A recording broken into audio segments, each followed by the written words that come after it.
এই গৌরবময় মুহূর্তে আমি গভীর শ্রদ্ধার সঙ্গে স্মরণ করছি ৭১ সালের মহান মুক্তিযুদ্ধে আত্মদানকারী শহীদদের, বিশেষ করে বাংলাদেশ বিমান বাহিনীর অকুতোভয় সদস্যদের।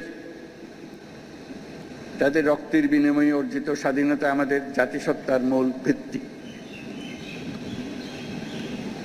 এর সঙ্গে স্মরণ করছি ২০২৪ সালের জুলাই আগস্ট আন্দোলনে নিহত ও শহীদ সকল শিক্ষার্থী, তরুণ তরুণী এবং সাধারণ জনগণকে, যারা দেশের অধিকারের প্রশ্নে জীবন ও রক্ত দিয়ে তাদের অবস্থান স্পষ্ট করেছেন।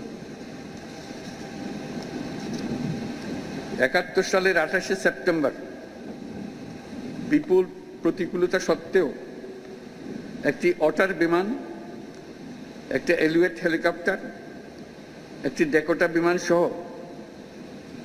৫৭ জন সদস্য নিয়ে জন্ম নিয়েছিল কিলো ফ্লাইট, যা বাংলাদেশ বিমান বাহিনীর নিউক্লিয়াস হিসেবে চিরস্মরণীয় হয়ে থাকবে। যার নামের আদ্যক্ষর দিয়ে এই কিলো ফ্লাইটের নাম করা হয়েছিল, সেই জীবন্ত কিংবদন্তি এবং মুক্তিবাহিনীর deputy chief of staff Bir Uttom air vice marshal A.K. খন্দকারের নামানুসারে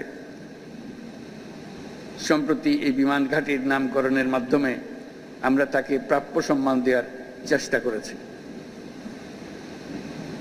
বর্তমান বিশ্বের দ্রুত পরিবর্তনশীল প্রযুক্তির সাথে তাল মিলিয়ে চলার জন্য আন্তর্জাতিক মানসম্পন্ন প্রশিক্ষণ ও অনুশীলন অপরিসীম গুরুত্ব বহন করে।